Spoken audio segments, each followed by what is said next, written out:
शुद्ध श्रीरति अजीरे बिहारी राम चरित अति अमित मुनीषा कहीं नेश कहीं शत कोटि अहिंसा तदपि जत्रा श्रुति कहूँ बखानी सुमेर गिरा पति प्रभु दल पानी। हे मुनीश्वर, श्री रामचंद्र जी का चरित्र अपार है, इसे 100 करोड़ शेष जी भी नहीं कह सकते। फिर भी जैसा मैंने सुना है वैसा ही प्रभु श्री राम जी का चरित्र स्मरण करके बखान करता हूँ। सरस्वती जी कठपुतली के समान हैं और अंतर्यामी स्वामी श्री रामचंद्र जी कठपुतली के नचाने वाले हैं। अपना भक्त जानकर जिस कवि पर वे कृपा करते हैं उनके हृदय रूपी आंगन में सरस्वती जी को नचाया करते हैं। उन्हीं कृपालु श्री रघुनाथ जी को मैं प्रणाम करता हूँ और उन्हीं के निर्मल गुणों की कथा कहता हूँ। कैलाश पर्वतों में श्रेष्ठ और अत्यंत रमणीय है, जहाँ शिव पार्वती सदा निवास करते हैं। उस पर्वत पर सिद्ध तपस्वी योगी गण देवता किन्नर और मुनियों के समूह रहते हैं। वे सब अत्यंत पुण्यात्मा हैं और महादेव जी की सेवा करते रहते हैं। जो लोग भगवान विष्णु और महादेव जी से विमुख हैं और जिनकी धर्म में प्रीति नहीं है वे स्वप्न में भी वहां नहीं जा सकते। उस पर्वत पर एक विशाल बरगद का पेड़ है जो नित्य नवीन और 6 ऋतुओं में सुंदर रहता है। वहाँ शीतल मंद और सुगंध वायु बहती रहती है और उसकी छाया बड़ी ठंडी है। वही शिव जी के विश्राम करने का वृक्ष है, ऐसा वेदों ने गाया है। एक बार शिव जी उस वृक्ष के नीचे गए और उसे देखकर बहुत आनंदित हुए। बागंबर बिछाकर कृपालु शिव जी बिना किसी प्रयोजन के वहां बैठ गए। कुंद के पुष्प, चंद्रमा और शंख के समान उनका गौर शरीर था। लंबी भुजाएं थी और वे मुनियों के वलकण धारण किए हुए थे। उनके चरण पूर्ण रूप से खिले हुए लाल कमल के निशान थे। नखों की ज्योति भक्तों के हृदय का अंधकार हरने वाली थी। शाप और भस्म उनके भूषण थे और उनका मुख शरद पूर्णिमा के चंद्रमा की शोभा को फीका करने वाला था। उनके सिर पर जटायुओं का मुकुट था एवं गंगा जी शोभामान हो रही थी। उनके नेत्र कमल के समान बड़े बड़े थे, कंठ नीला था और उनके मस्तक पर दूज का चंद्रमा शोभायमान था। कामदेव के शत्रु शिव जी वहां बैठे हुए ऐसे शोभामान हो रहे थे मानो शांत रसी शरीर धारण किए हुए बैठा हो। अच्छा अवसर जानकर शिव पत्नी माता पार्वती जी उनके पास गईं। अपनी पत्नी का शिव जी ने बहुत आदर सत्कार किया और अपनी बाईं ओर बैठने के लिए उन्हें आसन दिया। पार्वती जी प्रसन्न होकर शिव जी के पास बैठ गईं और उन्हें पिछले जन्म की कथा स्मरण हुआ। स्वामी के हृदय में प्रेम समझकर पार्वती जी हंसकर प्रिय वचन बोली। याज्ञवल्क्य जी कहते हैं कि जो कथा सब लोगों को हित करने वाली है वही पार्वती जी पूछना चाहती हैं। पार्वती जी ने कहा कि हे नाथ, हे त्रिपुरासुर का वध करने वाले, आपकी महिमा तीनों लोकों में विख्यात है। चर अचर नाग मनुष्य और देवता सभी आपके चरण कमलों की सेवा करते हैं। हे प्रभु, आप समर्थ सर्वज्ञ और कल्याण स्वरूप हैं। सब कलाओं और गुणों के निदान हैं तथा योग ज्ञान और वैराग्य के भंडार हैं। आपका नाम भी शरणागतों के लिए कल्पवृक्ष है। हे प्रभु, यदि आप मुझ पर प्रसन्न हैं और सचमुच मुझे अपनी दासी समझते हैं तो श्री रघुनाथ जी की कथा सुनाकर मेरा अज्ञान दूर कीजिए। जिसका घर कल्पवृक्ष के नीचे हो वह भला दुर्दशा से उस पर दुख क्यों सहेगा। हे स्वामी, मेरी बुद्धि के भ्रम को दूर कीजिए। हे प्रभु, जो परमार्थ तत्व के ज्ञाता और वक्ता मुनि हैं वे श्री रामचंद्र जी को अनादि ब्रह्मा कहते हैं तथा शेष सरस्वती वेद और पुराण सभी श्री रघुनाथ जी का गुण गाते हैं। आप भी दिन रात आदर पूर्वक राम राम जपा करते हैं। ये कौन से राम हैं? क्या ये वही राम हैं जो अयोध्या के राजा पुत्र हैं या अजन्मा निर्गुण और अगोचर कोई दूसरे हैं? यदि वे राजपुत्र हैं तो ब्रह्मा कैसे हैं, और यदि ब्रह्मा हैं तो स्त्री के विरह में उनकी बुद्धि भ्रमित कैसे हो गई? उनके ऐसे चरित्र देखकर और उनकी महिमा सुनकर मेरी बुद्धि अत्यंत चकरा गई है। यदि इच्छा रहित व्यापक समर्थ ब्रह्म कोई और है तो हे नाथ, मुझे समझाकर कहिए। मुझे नादान समझकर मन में क्रोध न करें तथा जिस प्रकार मेरा ज्ञान दूर हो वही करें। मैंने पिछले जन्म में वन में श्री रामचंद्र जी की प्रभुता देखी थी, परंतु अत्यंत भयभीत होने के कारण मैंने यह बात आपको नहीं सुनाई। तो भी मेरे मन को ज्ञात नहीं हुआ, उसका फल भी मैंने पाया। मेरे मन में अब भी कुछ संदेह है, आप कृपा कीजिए। मैं हाथ जोड़कर विनती करती हूँ प्रभु, आपने उस समय भी मुझे अनेक प्रकार से समझाया था, फिर भी मेरा संदेह नहीं गया। हे नाथ, यह सोचकर मुझ पर क्रोध न करें।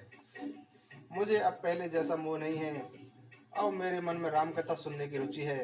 हे देवताओं के नाथ, आप मुझे श्री रामचंद्र जी की गुणों की पवित्र कथा सुनाइए।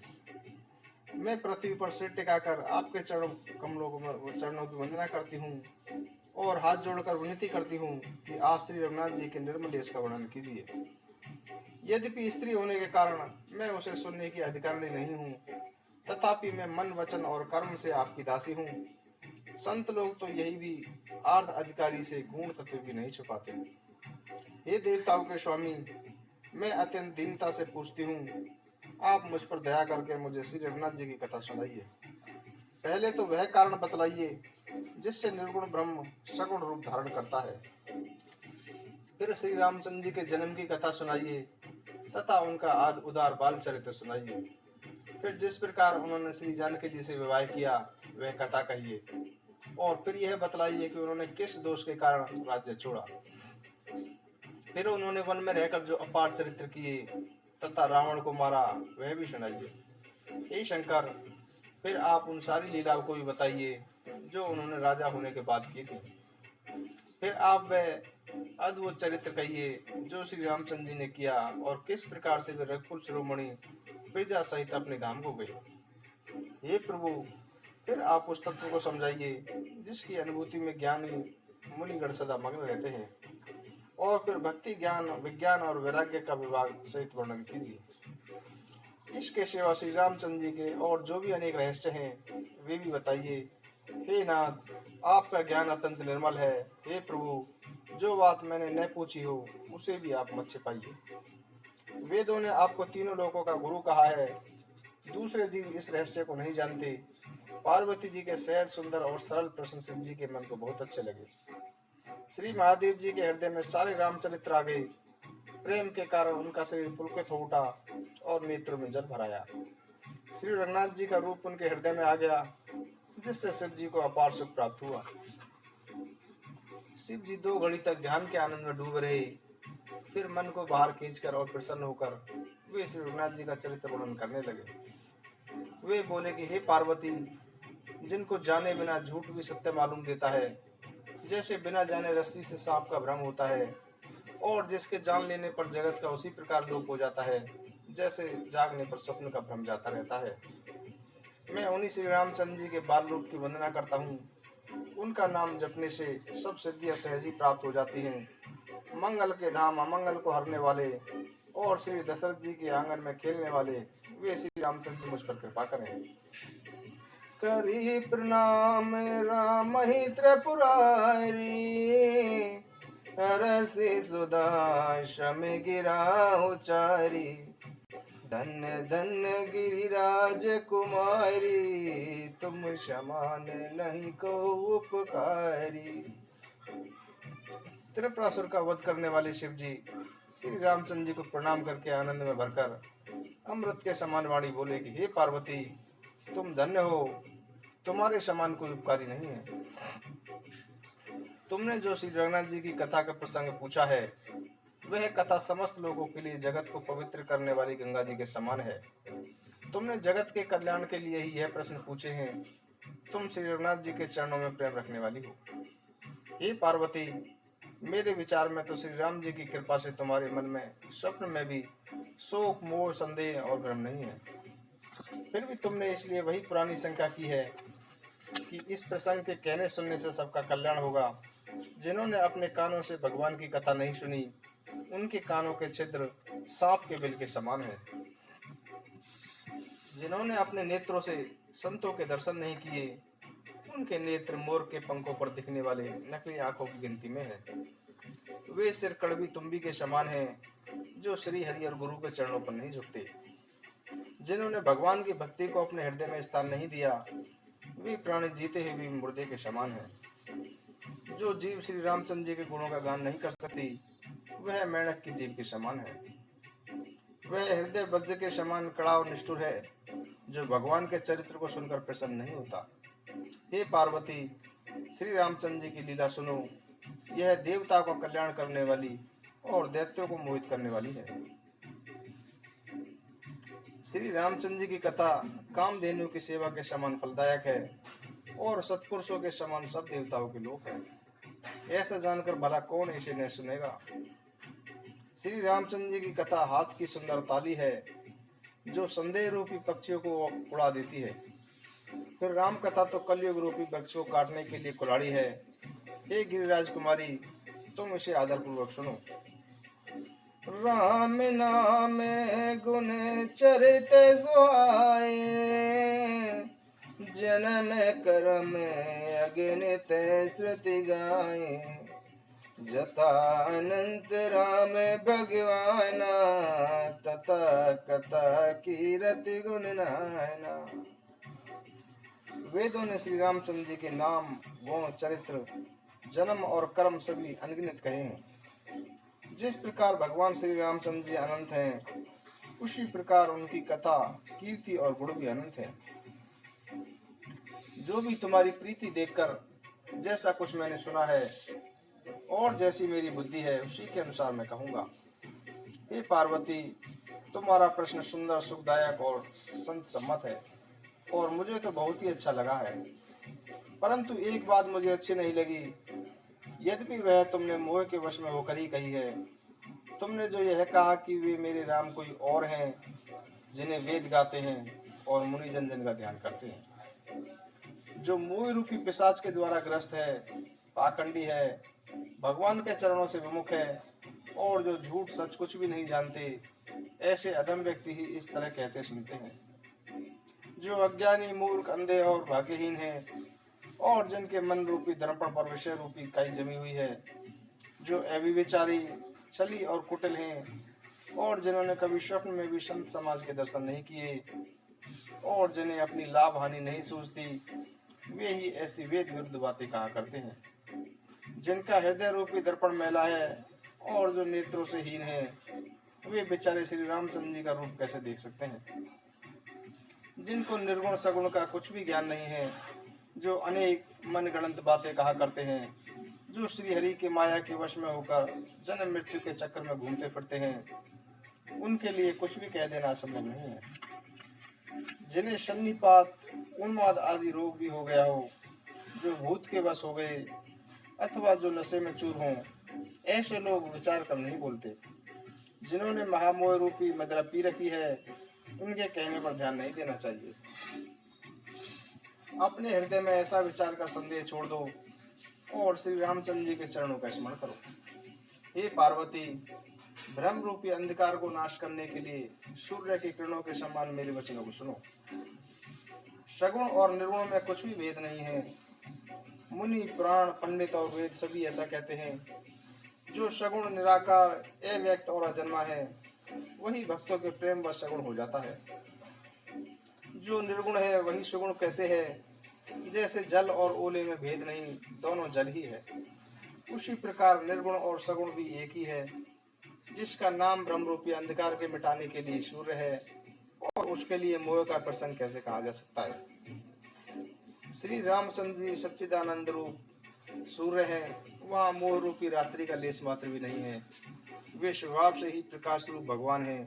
वहाँ तो विज्ञान रूपी प्रातःकाल भी नहीं होता, भगवान तो नित्य ज्ञान स्वरूप है। हर्ष, शोक, ज्ञान, अज्ञान, अहंता और अभिमान, ये सब जीव के धर्म है। श्री रामचंद्र जी तो व्यापक ब्रह्मा, परमानंद स्वरूप, परात्पर प्रभु और पुराण स्वरूप है। इस बात को सारा जगत जानता है। जो पुरुष प्रसिद्ध है, प्रकाश के भंडार है, सब रूपों में प्रकट है, जीव, माया और जगत सबके स्वामी हैं, वे ही रघुकुल मणि श्री रामचंद्र जी मेरे स्वामी हैं। ऐसा कहकर शिव जी ने उनके प्रति अपना मस्तक नवाया। अज्ञानी मनुष्य अपने भ्रम को समझते नहीं है। मूर्खों की भांति श्री रामचंद्र जी पर आरोप लगाते हैं। यह ठीक वैसा ही है जैसे आकाश में बादलों का पर्दा देखकर अज्ञानी लोग कहते हैं कि बादलों ने सूर्य को ढक लिया है। जो मनुष्य आंख से उंगली लगाकर देखता है, उसके लिए तो चंद्रमा दो प्रकट हैं। ये पार्वती, श्री रामचंद्र जी के विषय में इस प्रकार की कल्पना करना वैसा ही है जैसे आकाश में अंधकार, धुएं और धूल को दिखना। विषय, इंद्रियां, इंद्रियों के देवता और जीवात्मा, ये सब एक दूसरे की सहायता से चेतन होते हैं। अर्थात विषयों का प्रकाश इंद्रियों से, और इंद्रियों का इंद्रियों के देवताओं से, और इंद्रिय देवताओं का चेतन जीवात्मा से प्रकाश होता है। इन सब का जो प्रकाशक है, अर्थात जिसके इन सब का प्रकाश होता है, इन सब का जो प्रकाशक है अर्थात जिससे इन सब का प्रकाश होता है, वही अनादि ब्रह्मा श्री रामचंद्र जी है। यह सारा जगत प्रकाश्य है तथा मायापति, ज्ञान और गुणों के धाम श्री रामचंद्र जी इसके प्रकाशक हैं। उन्हीं की सत्ता से मोह की सहायता पाकर जड़ माया भी सत्य प्रतीत होती है। सीप में चांदी की और सूर्य की किरणों में पानी की प्रतीति होती है।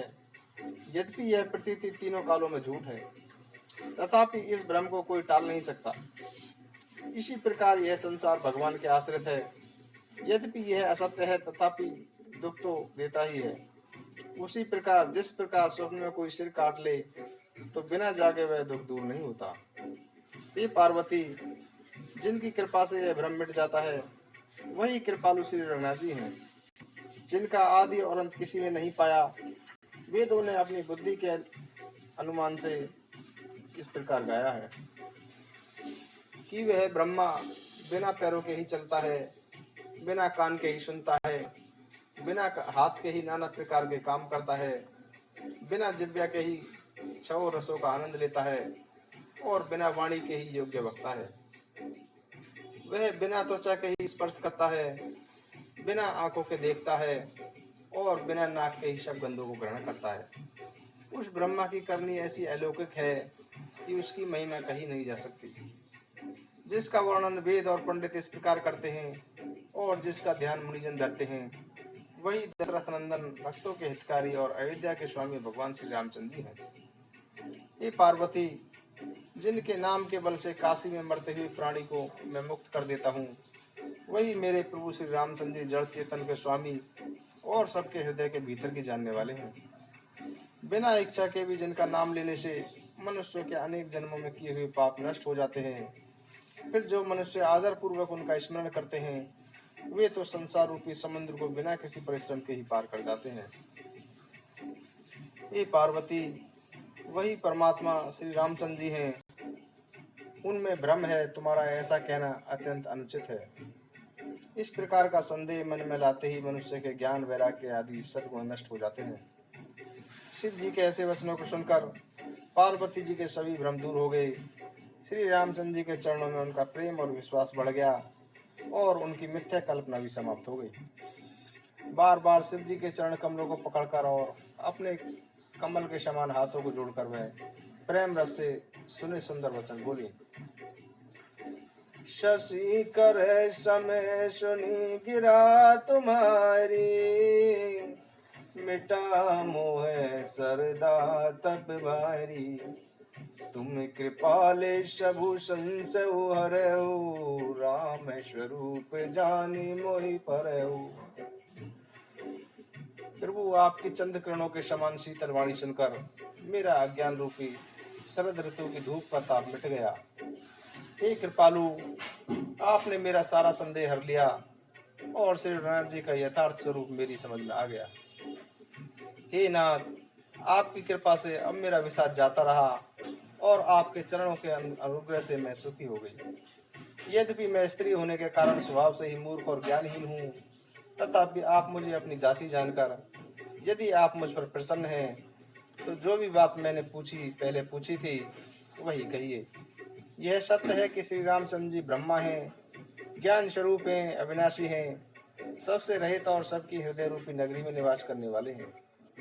फिर उन्होंने मनुष्य का शरीर किस लिए धारण किया? हे प्रभु, मुझे यह समझाकर कहिए।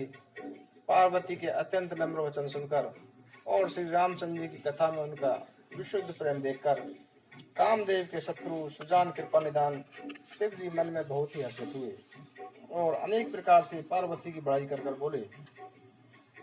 हे पार्वती, निर्मल रामचरितमानस की वह मंगलमयी कथा सुनो जिसे काकभूषणी ने विस्तार पूर्वक कहा और पक्षियों के राजा गरुड़ जी ने सुना था। वह श्रेष्ठ संवाद में आगे कहूंगा। अभी तुम श्री रामचंद्र जी के अवतार का परम सुंदर और पापनाशक चरित्र सुनो। श्री हरि के गुण, नाम, कथा और रूप सभी अपार, अनगिनत और असीम है। फिर भी उसे मैं अपनी बुद्धि के अनुसार कहता हूँ, तुम आदर पूर्वक सुनो। हे पार्वती, सुनो, वेद शास्त्रों ने श्री हरि के सुंदर, विस्तृत और निर्मल चरित्रों का ज्ञान किया है। हरि का अवतार जिसलिए है वह कारण वैसे ही है, ऐसा नहीं कहा जा सकता। उसके अनेक कारण हो सकते हैं तथा ऐसे भी हो सकते हैं जिन्हें कोई जान ही नहीं सकता। हे बुद्धिमती, सुनो, हमारी राय तो यह है कि बुद्धि, मन और वाणी से श्री रामचंद्र जी के विषय में ऊहापोह नहीं किया जा सकता। तथापि संत, मुनि, वेद और पुराण अपनी अपनी बुद्धि के अनुसार जैसा कहते हैं और जैसा मेरी समझ में आता है, हे सुमुखी, वही मैं तुम्हें सुनाता हूँ। जब जब धर्म की हानि होती है और नीच अभिमानी राक्षस बढ़ जाते हैं और वे ऐसा अन्याय करते हैं कि जिसका वर्णन नहीं हो सकता, तथा ब्राह्मण, गौ, देवता और पृथ्वी कष्ट पाते हैं, तब तब वे प्रभु भांति भांति के शरीर धारण कर सज्जनों को पीड़ा को हर लेते हैं। वे असुरों को मारकर देवताओं को स्थापित करते हैं, वेदों की मर्यादा की रक्षा करते हैं और संसार में अपना निर्मल यश फैलाते हैं। श्री रामचंद्र जी के अवतार का यही कारण है। उसी यश को गा गा कर भक्तजन भवसागर से तर जाते हैं। कृपा सागर भगवान भक्तों के हित के लिए शरीर धारण करते हैं। श्री रामचंद्र जी के जन्म लेने के भी अनेक कारण हैं, जो एक से एक बढ़कर और विचित्र हैं। हे सुबुद्धि भवानी, उनमें उनके दो एक जन्मों का विस्तार पूर्वक वर्णन करता हूँ, तुम सावधान होकर सुनो। श्री हरि के जय और विजय दो प्यारे द्वारपाल हैं, जिन्हें सब जानते हैं। उन दोनों भाइयों ने शनकादि ब्राह्मण के शाप से असुरों का शरीर पाया। एक का नाम था हिरण्याकश्यपु और दूसरे का हिरण्याक्ष। देवराज इंद्र के गर्भ का दर्प दलन करने वाले ये दोनों सारे जगत में प्रसिद्ध हुए। ये युद्ध में विजय पाने वाले विख्यात वीर थे। इनमें एक हिरण्याक्ष को भगवान ने शूर का रूप धारण करके मारा। फिर दूसरे हिरण्याकश्यपु का नरसिंह रूप धारण करके वध किया और अपने भक्त प्रहलाद का यश प्रसारित किया। वे ही दोनों देवताओं को जीतने वाले तथा रावण और कुंभकर्ण नामक बड़े बलवान राक्षस हुए, जिन्हें सारा संसार जानता है। वे ही दोनों देवताओं को जीतने वाले तथा रावण और कुंभकर्ण नामक बड़े बलवान राक्षस हुए, जिन्हें सारा संसार जानता है। भगवान के हाथों मारे जाने पर भी वे मुक्ति इसलिए नहीं पा सके क्योंकि ब्राह्मण का शाप 3 जन्मों के लिए था। अतः एक बार उनके कल्याण के लिए भगवान श्री हरि ने पुनः अवतार लिया।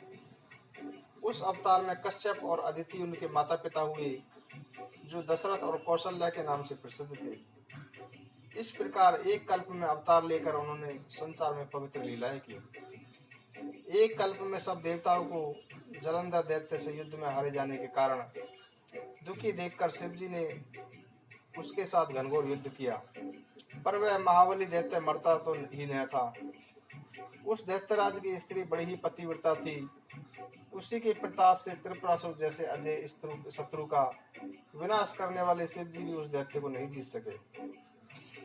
प्रभु ने छल से उस स्त्री का व्रत का भंग कर देवताओं का कार्य कर दिया। जब उस स्त्री को यह भेद पता लगा, तब उसने क्रोध में भगवान को शाप दे दिया। भगवान ने उस स्त्री के शाप को स्वीकार किया। वही जलंधर उस कल्प में रावण बना, जिसे श्री रामचंद्र जी ने युद्ध में मारकर परम पद प्रदान दिया।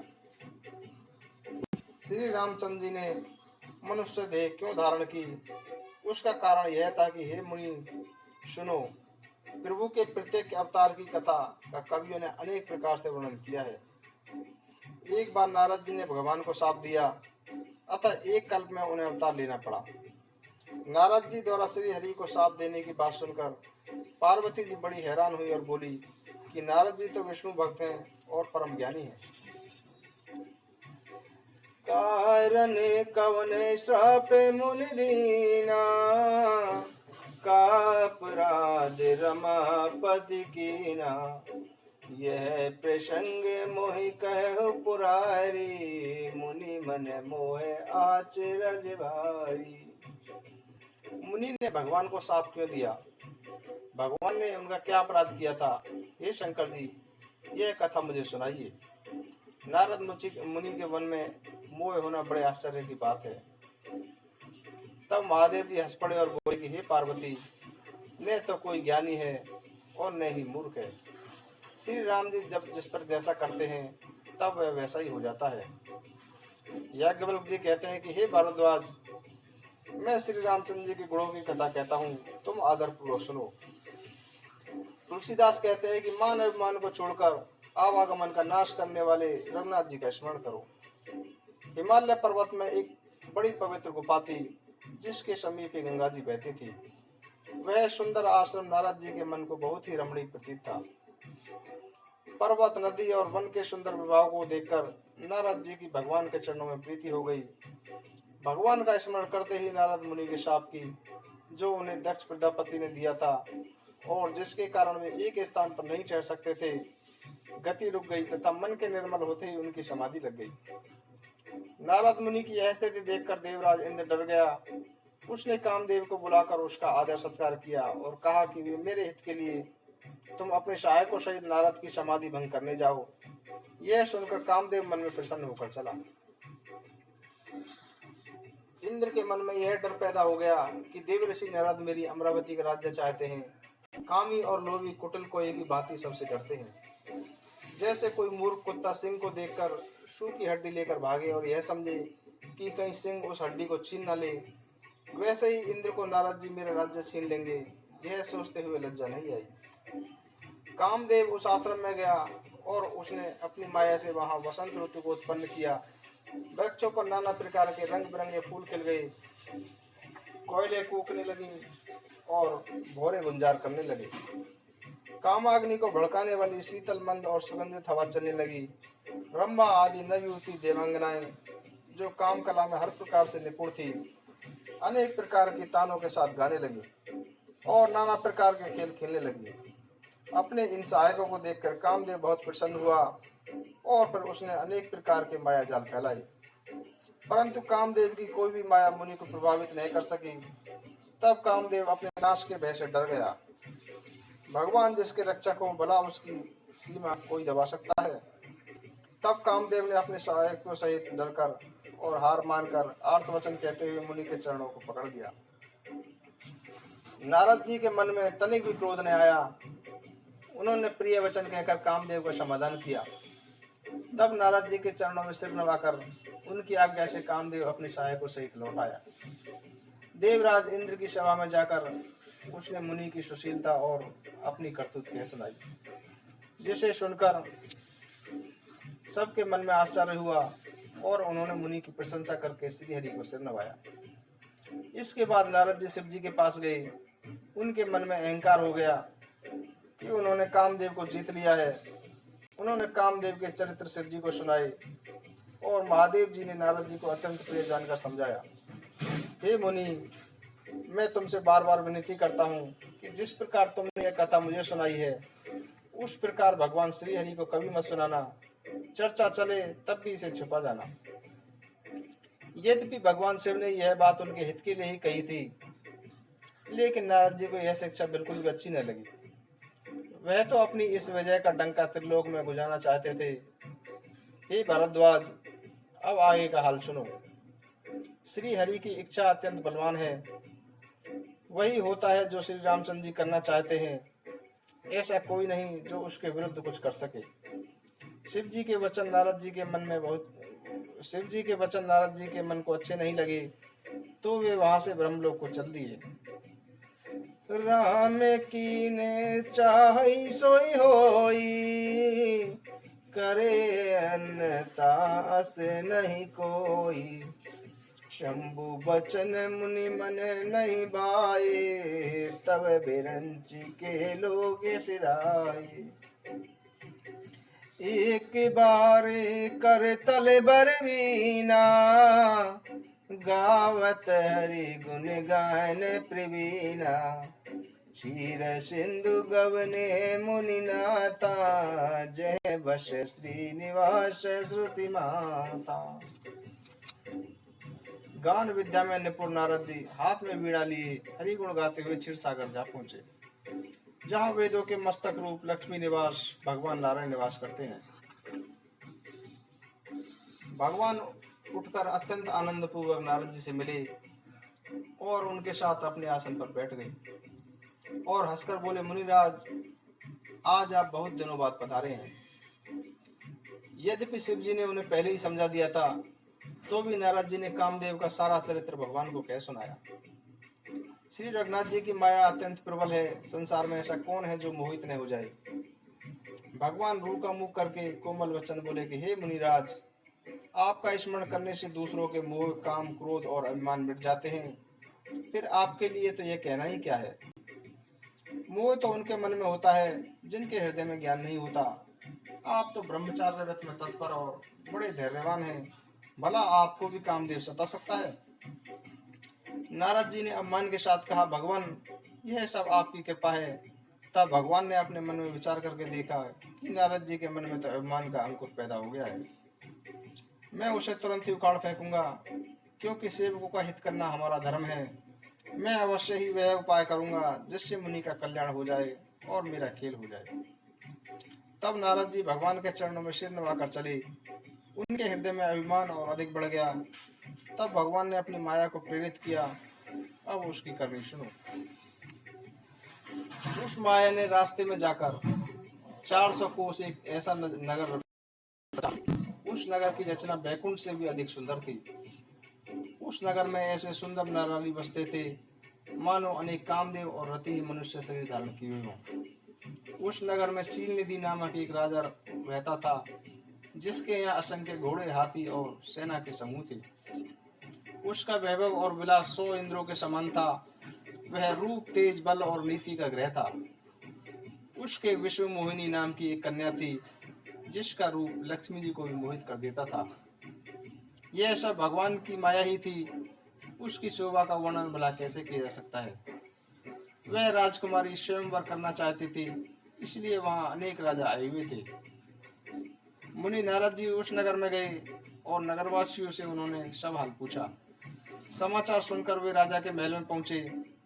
राजा ने पूजा करके मुनि जी को आसन पर बैठाया। फिर राजा ने राजकुमारी को लाकर नारद जी को दिखलाया और पूछा कि हे नाथ, आप अपने हृदय में विचार कर इसके सब गुण दोष कहिए। उसके रूप को देखकर मुनि जी वैराग्य भूल गए और उसकी ओर देखते ही रह गए। उसके लक्षणों को देखकर मुनि अपने आप को भी भूल गए और हृदय में बड़े ही हर्षित हुए, परंतु प्रकट में कुछ नहीं कहा। लक्षणों को सोचकर वे मन में कहने लगे कि जो इसे ब्याहेगा वह अमर हो जाएगा और रणभूमि में कोई भी उसे जीत न सकेगा। यह कन्या जिसके साथ विवाह करेगी, सब चर अचर जीव उसकी सेवा करेंगे। सब लक्षणों को विचार कर मुनि ने अपने मन में रख लिया और राजा से कुछ और कह दिया। राजा से लड़की के सुलक्षण कहकर नारद जी चल दिए, पर उनके मन में यह चिंता थी कि मैं सोच विचार कर अब वही उपाय करूं जिससे यह कन्या मेरा ही वरण कर ले। इस समय जब तब से कुछ नहीं हो सकता। हे विधाता, मुझे यह कन्या किस प्रकार मिलेगी। इस समय तो बड़ी शोभा और सुंदर रूप चाहिए, जिसे देखकर राजकुमारी मुझ पर रीझ जाए और तब वह मेरे गले में जयमाला डाल दे। भगवान से सुंदरता मांगू, पर उनके पास जाने में बहुत देर हो जाएगी। श्री हरि के समान मेरा हितैषी कोई भी नहीं है, इसलिए इस समय वे मेरी ही सहायता कर सकते हैं। भगवान से सुंदरता मांगू, पर उनके पास जाने में तो बहुत देर हो जाएगी। श्री हरि के समान मेरा हितैषी भी कोई नहीं है, इसलिए इस समय वे ही मेरी सहायता कर सकते हैं। उस समय नारद जी ने भगवान की अनेक प्रकार से विनती की। तब भगवान वहीं प्रकट हो गए। उन्हें देखकर नारद जी के नेत्र शीतल हो गए और वे मन ही मन बड़े हर्षित हुए कि अब तो काम बनने जाएगा। नारद जी ने अत्यंत दीन होकर सारी कथा कह सुनाई और प्रार्थना की कि कृपा करके मेरे सहायक बन जाए प्रभु। आप अपना रूप मुझे दे दें अन्य किसी प्रकार से मैं उस राजकन्या को नहीं पा सकता। हे प्रभु, जल्दी ही कुछ ऐसा कीजिए जिससे मेरा भला हो। मैं आपका दास हूँ। अपनी माया को देखकर दीन दयालु भगवान मन ही मन में हंसकर बोले, जेहि विधि होई परम हित, नारद सुनहु तुम्हार। सोई हम करब ने आन, कछु बचन न मृषा हमार। हे नारद जी, सुनो, आपका जिस प्रकार परम हित होगा हम वही करेंगे, दूसरा कुछ नहीं। हमारा वचन असत्य नहीं होगा। कुपत मागे रुज व्याकुल रोगी, वैद न दे सुनहु मुनि जोगी। यही विदित तुम्हार मैं टहूं, कहीं अश अंतर रहते प्रभु रहूं। हे मुनि सुनिए, रोग से व्याकुल रोगी कुपंथ मांगे तो वैद उसे नहीं देता। इसी प्रकार मैंने भी तुम्हारा हित करने की ठान ली है। यह कहकर भगवान अंतर्ध्यान हो गए। माया विवश भय मुनि मूढ़ा, समुझ नहीं हरि गिरा निगूढ़ा। गवने तुरत तहाँ ऋषि आई, जहाँ स्वयंवर भूमि बनाई। भगवान की माया के वशीभूत हुए मुनि ऐसे मूढ़ हो गए कि वे भगवान की स्पष्ट वाणी को भी नहीं समझ सके। नारद जी तुरंत वहां गए जहाँ स्वयंवर की भूमि बनाई हुई थी। निज निज आसन बैठे राजा, बहु बनावे करी सहित समाजा। मुनि मन हरस रूप अति मोरे, मोहि तजिया नहीं बरईने बोरे। राजा लोग खूब सज धज कर समाज सहित अपने अपने आसन पर बैठे थे। मुनि नारद मन ही मन प्रसन्न हो रहे थे कि मेरा रूप बड़ा सुंदर है। अब तो मुझे छोड़कर कन्या भूलकर भी किसी दूसरे का वर्णन न करेगी। कृपा निदान भगवान ने नारद जी के कल्याण के लिए उन्हें कुरूपता प्रदान की, जिसका वर्णन भी कठिन है, पर वह चरित्र कोई जान न सका और सभी ने नारद जानकर उन्हें प्रणाम किया। वहां दो शिव जी के गण भी थे। वे सारा भेद जानते थे और ब्राह्मण का वेश बनाकर सारी लीला देख रहे थे। मंगले भवन मंगल हारी, द्रवहु सुदशरथ हजर बिहारी। मंगली भवन मंगल हारी, द्रवहु सुदशरथ हजर बिहारी। हरि अनंत हरि कथा अनंता, कहीं सुनहि बहुविध सब संता। हरि अनंत हरि कथा अनंता, कहीं सुनहि बहुविध सब संता। राम सिया राम जय जय राम। जय सिया राम जय जय सिया राम।